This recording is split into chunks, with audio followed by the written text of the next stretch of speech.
मुझे अत्यंत प्रसन्नता की अनुभूति हो रही है आज के इस कार्यक्रम में उपस्थित होकर। खासतौर से विद्यार्थियों से मैं कहना चाहूंगा कि आज आपकी यात्रा का एक महत्वपूर्ण पड़ाव है। दीक्षांत समारोह यात्रा की समाप्ति है और दूसरी यात्रा के शुरू होने का शुभ अवसर है। बचपन में प्राइमरी स्कूल से लेकर यूनिवर्सिटी की डिग्री की यात्रा एक शुरुआत ही मैं मानता हूं।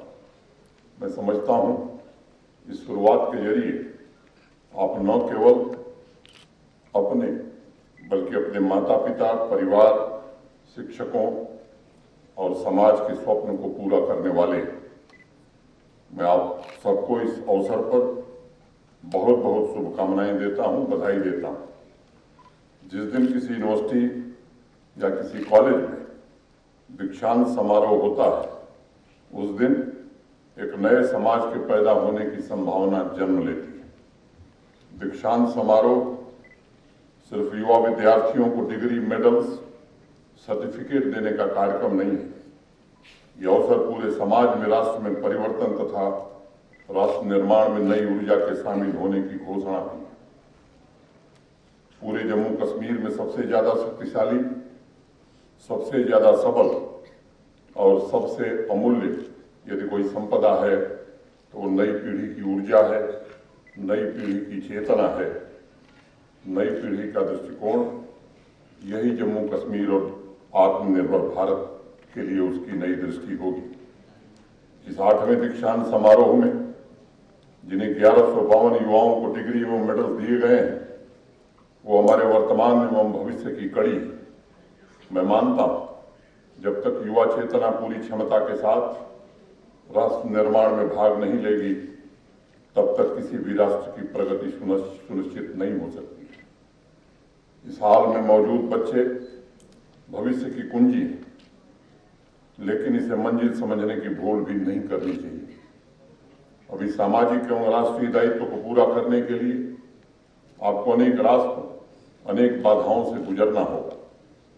गुरु रविन्द्रनाथ टैगोर कहा करते थे, यात्री को अपने घर तक आने के लिए हर अपरिचित दरवाजे को खटखटाना पड़ता है और अंतरतम तक पहुंचने के लिए संपूर्ण बाहरी जगत में भटकना पड़ता है।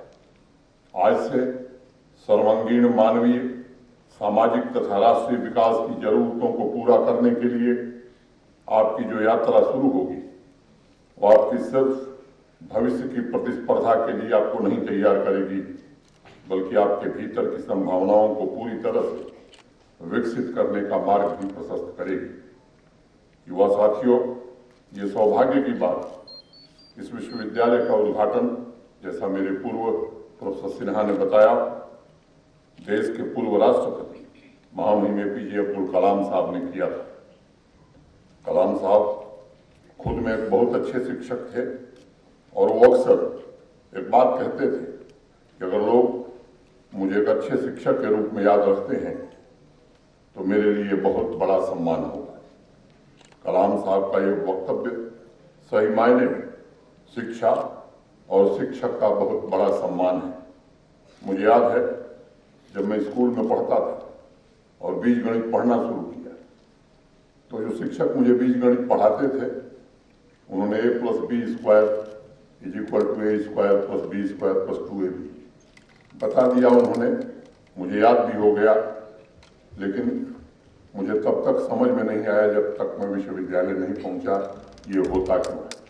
शिक्षकों का जो महत्व है मैं समझता हूं ये इस बात को परिभाषित करता है। मुझे एक मैथमेटिक्स के टीचर से मिले, आप सब लोग स्क्वायर रूट पढ़ते हैं, हिंदी में उसे वर्गमूल कहते हैं। जब मैं हाई स्कूल में पढ़ता था वो मुझे पढ़ाते थे, उन्होंने मुझे 2 वाक्य याद कराए और कहे कि अगर 2 ये वाक्य याद हैं तो किसी भी नंबर का स्क्वायर रूट आप तुरंत निकाल लोगे। एक 2 का और एक सेंटेंस उन्होंने मुझे याद कराया, अभी भी मुझे याद है, I have a mind, I1 have HAV4 A1 mind MIND4 1.414।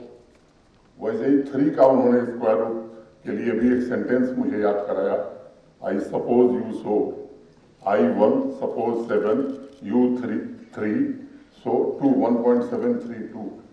अब इस तरह के शिक्षकों ने अनेक लोगों के जीवन को बदला है। मुझे लगता है कि जिस तरह से तकनीक बदल रही है, तेजी से बदल रही है, शिक्षकों के लिए भी एक बड़ी चुनौती है। शिक्षण पद्धति में जिस तरह के बदलाव हो रहे हैं, उसके साथ कदम से कदम मिलाकर चलना, मैं समझता हूं कि आज एक बड़ी चुनौती है। मैं उम्मीद करता हूं कि प्रोफेसर सिन्हा के नेतृत्व में इस विश्वविद्यालय के शिक्षक इन चुनौतियों का सामना करने के लिए अपने को पूरी तरह तैयार होंगे। मित्रों, अगर देश का राष्ट्रपति शिक्षक होने में गर्व महसूस करे तो वाकई में एक शिक्षक के लिए इससे बड़े सम्मान की बात कुछ हो नहीं सकती है। शिक्षक का सही अर्थ है जो आपके अंदर की संभावनाओं को जगा दे, जो आपके अंदर बेजोड़ एवं अद्वितीय होने की संभावना को जागृत कर दे। और मैं मानता हूं जो व्यक्तित्व को गढ़ने वाला है वह दुनिया का सबसे बेहतरीन कलाकार है। और इसीलिए हमारी परंपरा में शिक्षक को गोविंद के ऊपर स्थान दिया गया है। श्री माता वैष्णो देवी यूनिवर्सिटी ने भी युवा प्रतिभाओं को निखारने के साथ साथ शिक्षा के क्षेत्र में अनेक महत्वपूर्ण उपलब्धियां हासिल की हैं।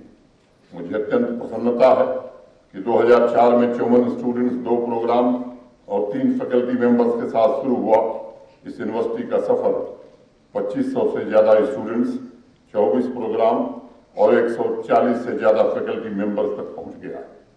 नेशनल इंस्टीट्यूट रैंकिंग फ्रेमवर्क में इंजीनियरिंग इंस्टीट्यूशंस की कैटेगरी में श्री माता वैष्णो देवी ने 101वां स्थान अर्जित किया है और आर्किटेक्चर की कैटेगरी में पूरे देश में 16वां स्थान प्राप्त किया है। टॉप 125 मैनेजमेंट इंस्टीट्यूशंस में अपना स्थान बनाया है। इस उपलब्धियों से एक नए विश्वास का जन्म हुआ है और मुझे उम्मीद है कि आने वाले वर्षों में इस रैंकिंग में अपेक्षित सुधार हम देख सकेंगे। काशी हिंदू विश्वविद्यालय के संस्थापक एवं महान शिक्षाविद पंडित मदन मोहन मालवीय जी कहा करते थे, कोई भी विश्वविद्यालय तब तक अपना आधा कार्य ही पूरा कर पाएगा जब तक वह अपने विद्यार्थियों के दिलों की ताकत का विकास करने का प्रयास भी उसी उत्सुकता से नहीं करता जितनी उत्सुकता से वह उसकी मानसिक ताकत का विकास करता है। और इसीलिए भारत के वर्तमान प्रधानमंत्री श्रीमान नरेंद्र मोदी जी ने राष्ट्रीय शिक्षा नीति के माध्यम से स्कूलों तथा विश्वविद्यालयों को ऐसे आदर्श शिक्षा केंद्र में विकसित करने का जो संकल्प रखा है, हर एक युवा चेतना को उसकी मौलिकता में स्वीकार कर उसके अंदर की आकांक्षाओं, महत्वाकांक्षाओं को सही राह दिखाई जा सके। राष्ट्रीय शिक्षा नीति पाठ्यक्रम के जरिए शिक्षक, शिक्षा एवं छात्र के बीच ऐसे संबंधों पर बल दिया गया है जो कौशल तथा जीवन मूल्यों दोनों का निर्माण कर सके। एक छोटी कहानी, बेंगलोर में एक हाई स्कूल में बेसिक शिक्षा अधिकारी का अकस्मात दौरा हुआ। वो सोशल साइंस की क्लास में गए तो उन्होंने देखा एक लड़का बेंच पर आराम से पालथी मारकर आंखें बंद करके अध्यापक का लेक्चर सुन रहा था। बेसिक शिक्षा अधिकारी साहब को तो बड़ा गुस्सा आया। उन्होंने क्लास रोककर अध्यापक से कहा कि आप पढ़ा तो रहे हो, लेकिन इस क्लास में तो गजब की अनुशासनहीनता है। आपका एक स्टूडेंट बेंच पर पालथी मारकर आपका लेक्चर सुन रहा है, भला ऐसे में पढ़ाई कैसे हो सकेगी? अध्यापक ने कहा कि नहीं साहब, ये अनुशासनहीनता नहीं है। सभी स्टूडेंट्स के साथ मेरा संबंध और व्यवहार ऐसा है कि वो जैसे चाहे वैसे बैठें, चाहे आंख खुली हो या बंद हो, लेकिन वो मुझे बहुत ध्यान से सुनते हैं। मेरे लिए सबसे बड़ी बात यह है कि मेरे स्टूडेंट्स मुझे ठीक से सुनते हैं। आजकल सुनने वाला स्टूडेंट ढूंढना मुश्किल है। बेसिक शिक्षा अधिकारी ने उस दिन अपनी रिपोर्ट में लिखा कि शिक्षा में नियम नहीं बल्कि विद्यार्थी केंद्र में होना चाहिए ताकि शिक्षक और स्टूडेंट्स के बीच में मित्रवत संबंध स्थापित हो सके। एक बिशन टंडन हिंदी के व्यंग्यकार थे और एक सारिका मैगजीन निकलती थी, आप में से बहुत सारे लोगों ने पढ़ा होगा। उनकी एक छोटी सी कहानी मैं 2 मिनट में खत्म करूंगा। उन्होंने एक लेख लिखा, जनक का धनुष किसने तोड़ा। मैं विवरण में नहीं जाना चाहता। सरकार बहुत चिंतित हुई कि आखिर देश का विकास किया कैसे जाए। तो जो सामान्यतः आदत है, एक आयोग का गठन किया गया। आयोग के अध्यक्ष और कुछ सदस्य नामित किए गए। पहली बैठक में लोगों ने तय किया कि अगर देश का विकास करना है तो सबसे पहले सुदूर ग्रामीण अंचल के प्राइमरी विद्यालय में जाना चाहिए। अध्यक्ष जी ने कोई विद्यालय खोजा सुदूर ग्रामीण अंचल में। मुझे लगता है ठंड का मौसम था। जब पहुंचे तो प्रधानाध्यापक जी चारपाई पर आराम से धूप का आनंद ले रहे थे। पहुंचने के बाद उन्होंने बताया कि मैं भारत सरकार ने जो आयोग गठित किया है उसका मैं अध्यक्ष हूं। प्रधानाचार्य महोदय ने कहा कि मेरे विद्यालय का पठन पाठन काफी अच्छा है, अनुशासन भी बहुत उच्च कोटि का है। चलिए आपको अपने विद्यालय की सबसे ऊंची दर्जा कक्षा 5 में ले चलता हूं। वहां लेके गए तो जो अध्यापक पढ़ा रहे सीता विवाह का प्रसंग पढ़ाया जा रहा था। अध्यक्ष ने पूछा एक विद्यार्थी से कि जनक का धनुष किसने तोड़ा। उसने कहा मैंने नहीं तोड़ा। दूसरे से पूछा किसने तोड़ा। उसने कहा मैंने नहीं तोड़ा। बारी बारी से सारे विद्यार्थियों ने एक ही जवाब दिया कि जनक का धनुष मैंने नहीं तोड़ा। जो अध्यापक पढ़ा रहे थे उनसे पूछा गया। उन्होंने कहा कि मैं 13 साल से अध्यापक हूँ, कोई जनक का धनुष इस विद्यालय में नहीं था। मैं नहीं जानता जनक का धनुष किसने तोड़ा। प्रधानाध्यापक महोदय से पूछा गया। उनका साहब मैं 15 साल से जब से हूं, कोई जनक का धनुष नहीं। संयोग की बात है कि पूर्व प्रधानाध्यापक महोदय उसी गांव के रहने वाले थे, सेवानिवृत्त हो गए तो उनको बुलाया गया। उन्होंने कहा साहब 32 साल सेवा किया, 32 साल में कोई जनक का धनुष नहीं था। आगे दूसरी कहानी है, मैं उसको पूरा करूंगा, समय ज्यादा लगेगा, लेकिन मैं आग्रह करूंगा कि जरा अगर आपको समय मिले, उपलब्ध है, ये आप पढ़ सकते हैं। राष्ट्रीय शिक्षा नीति इस बात पर बल देती है कि नियमों के बजाय स्टूडेंट्स की सजगता पर ध्यान दिया जाए। सिलेबस की सीमाएं बांधने की बजाय उनके वैश्विक तथा वैज्ञानिक दृष्टिकोण को तराशा जाए, ताकि वो सिर्फ किताबी ज्ञान ही न अर्जित करें बल्कि नए स्किल भी सीख सकें। अमेरिका का नेब्रास्का पूरे विश्व में एकमात्र ऐसा राज्य है जहां कॉलेज से निकले युवाओं में बेरोजगारी दर सबसे कम है। वहां उनके कॉलेज की रैंकिंग में सिर्फ 2 पैमाने, क्वालिटी एंड अपॉर्चुनिटी। अगर हमारी शिक्षा व्यवस्था सिर्फ इन 2 पहलुओं पर ध्यान केंद्रित करे तो विद्यार्थी के अंदर स्वतंत्र विचार, नए स्किल्स सीखने की ललक पैदा होगी। ये बड़ा स्वाभाविक लगता है। मुझे प्रसिद्ध वैज्ञानिक भारत रत्न CNR राव का वो स्टेटमेंट इस मायने में बहुत सटीक लगता है। उन्होंने कुछ वर्ष पूर्व कहा था कि हम नए इंफ्रास्ट्रक्चर खड़े करते हैं, हाईटेक क्लासरूम बनाते हैं, लेकिन उस हाईटेक क्लासरूम में जो पढ़ा रहे हैं उसमें सुधार की प्रक्रिया हमारी बहुत धीमी है। और इसलिए मेरा मानना है और मेरा अनुरोध है, सामान्य तौर पर सुविधाओं की मांग का कोई अंत नहीं है, लेकिन क्लासरूम में हम जो पढ़ाते हैं उसका उद्देश्य स्पष्ट है कि स्टूडेंट्स को एक मजबूत नींव प्रदान करते हुए भविष्य के लिए उन्हें तैयार करना है। जो अंडर ग्रेजुएट हैं उन्हें पोस्ट ग्रेजुएशन या कॉम्पिटिटिव एग्जाम के लिए तैयार करना है। जो कैंपस के बाहर कदम रखने वाले हैं उन्हें जॉब्स की चुनौतियों से निपटने में समर्थ बनाना है। और मैं मानता हूं high skill, high demand, high wage, इन 3 बातों को ध्यान में रख करके अगर हम विद्यार्थियों को संघर्ष के लिए तैयार करते हैं तो वो किसी भी बड़ी चुनौती का सामना कर पाएंगे। स्वामी विवेकानंद जी कहा करते थे, जो शिक्षा जीवन के संघर्ष के लिए जनसमूह को तैयार करने में मदद नहीं करती, जो चरित्र की शक्ति, परोपकार की भावना और सिंह जैसा साहस पैदा नहीं करती, उसे शिक्षा कहने का क्या फायदा है। स्वामी विवेकानंद जी का ये वक्तव्य अपने आप में बहुत बड़ा संदेश है कि अब शिक्षण संस्थानों को भविष्य की तैयारी और अधिक तत्परता से करनी होगी और उनका लक्ष्य विश्व स्तरीय शोध और इनोवेशन होना चाहिए। राष्ट्रीय शिक्षा नीति ने इसलिए हायर एजुकेशन में मल्टीपल एंट्री एवं एग्जिट की व्यवस्था की है। रटे रटाए विषयों की जगह वैज्ञानिक सोच, ज्ञान और योग्यता पर बल दिया गया है। मैं कुछ आंकड़े देख रहा था। ऑल इंडिया हायर एजुकेशन सर्वे 1920 के मुताबिक हायर एजुकेशन में टोटल एनरोलमेंट करीब 3.85 करोड़ था। 18-19 से इसमें लगभग 3% की वृद्धि हुई, यानी एक साल के भीतर करीब 11.36 लाख विद्यार्थी हायर एजुकेशन में बढ़े।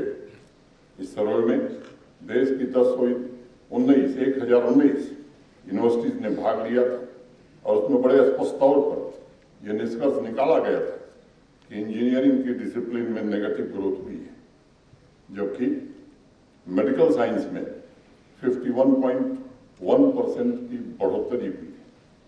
आर्ट में 0.4% इनरोलमेंट ग्रोथ रजिस्टर किया गया है, साइंस में 13.5% और कॉमर्स में 8.5% इनरोलमेंट ग्रोथ रजिस्टर की गई, जबकि आईटी और कंप्यूटर साइंस में इनरोलमेंट में 4.2% ग्रोथ रजिस्टर की गई है। ये आंकड़े बदलते रहते हैं। एनरोलमेंट कम होने या निगेटिव ग्रोथ का अर्थ कदापि ये नहीं निकाला जाना चाहिए कि इंजीनियरिंग पढ़ने वाले विद्यार्थी नहीं हैं, स्टूडेंट्स हैं और वो दूसरे ऑप्शन भी तलाश रहे हैं। अगर हमारे यहाँ इंजीनियरिंग में एनरोलमेंट कम हुआ तो अमेरिका में सबसे ज्यादा एनरोलमेंट इंजीनियरिंग में ही हो रहा है। लेटेस्ट रिपोर्ट के मुताबिक अमेरिका में सबसे ज्यादा enrolment engineering, science, business management और सोशल साइंस में हुआ है। अब नीदरलैंड तथा जर्मनी में भी भारतीय विद्यार्थियों की संख्या बढ़ रही है।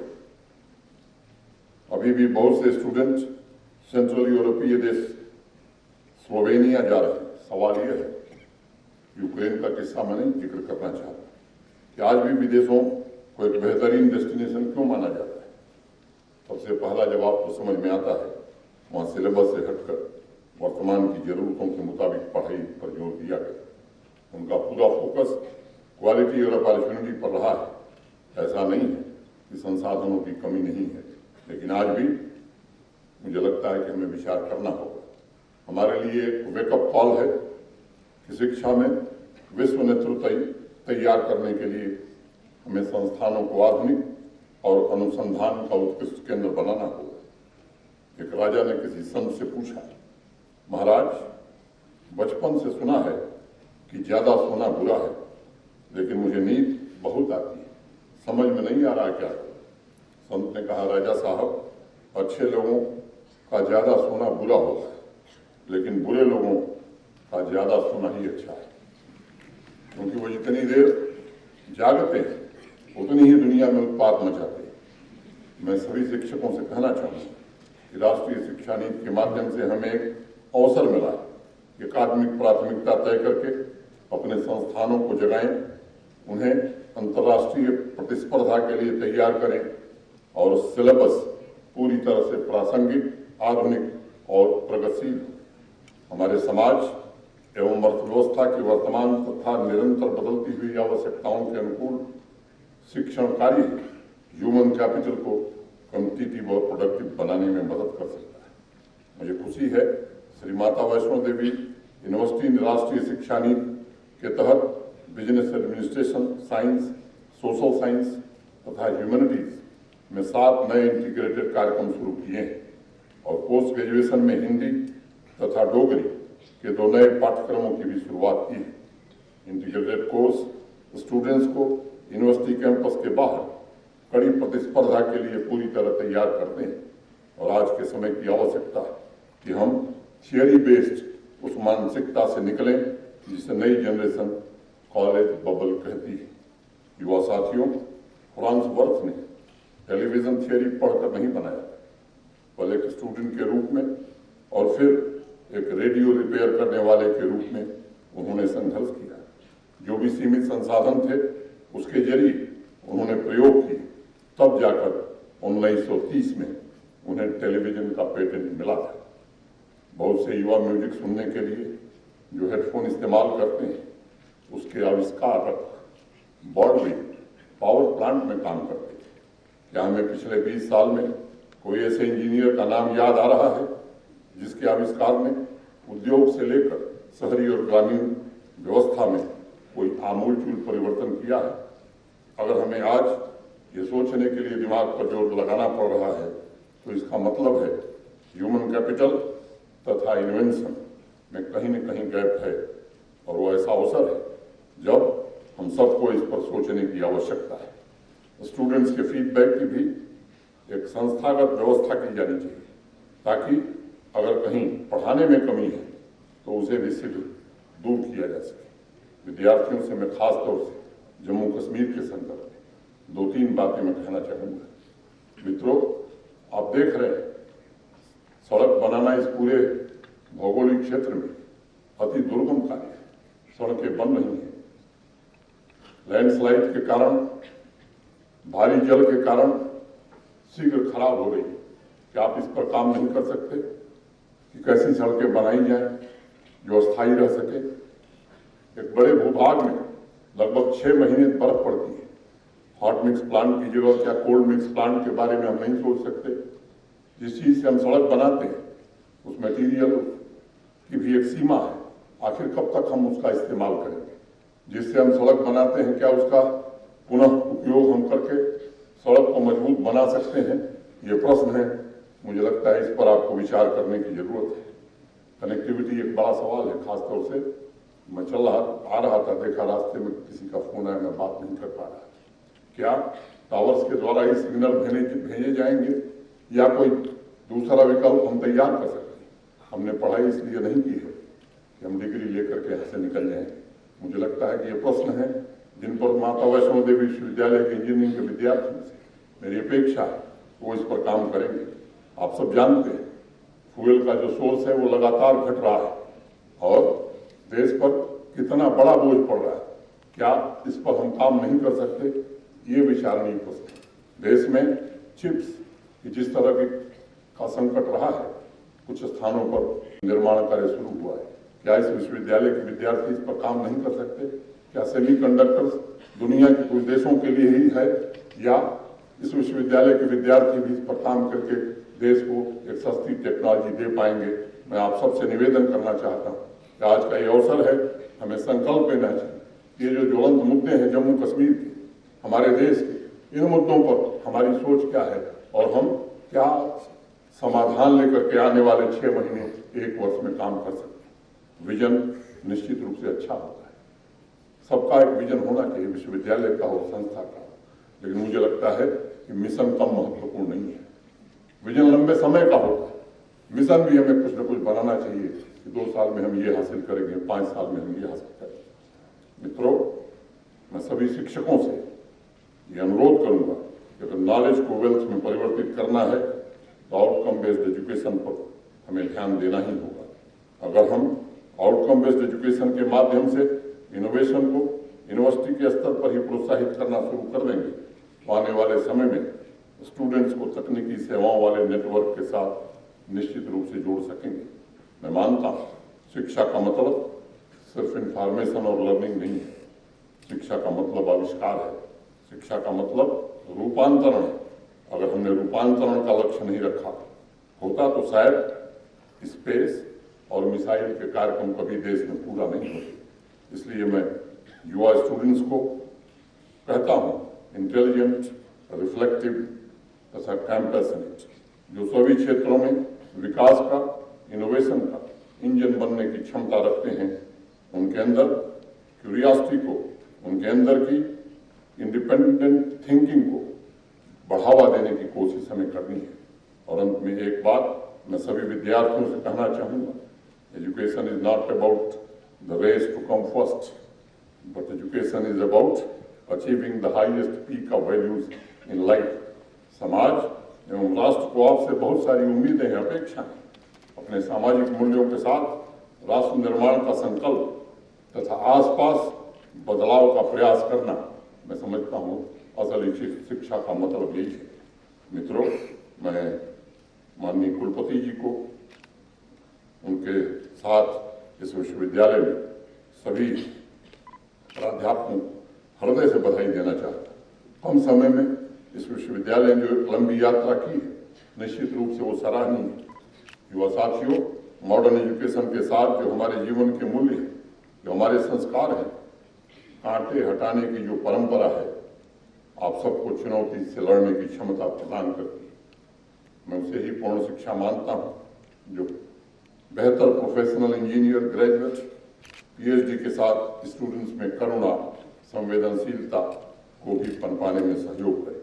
एक बार फिर से सभी शिक्षकों और विद्यार्थियों को बधाई देता हूं।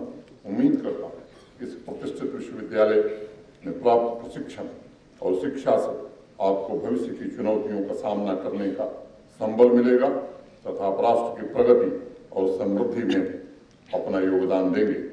मैं मां वैष्णो देवी से आप सभी के उज्जवल भविष्य की प्रार्थना करता हूं। धन्यवाद। जय हिंद, जय भारत।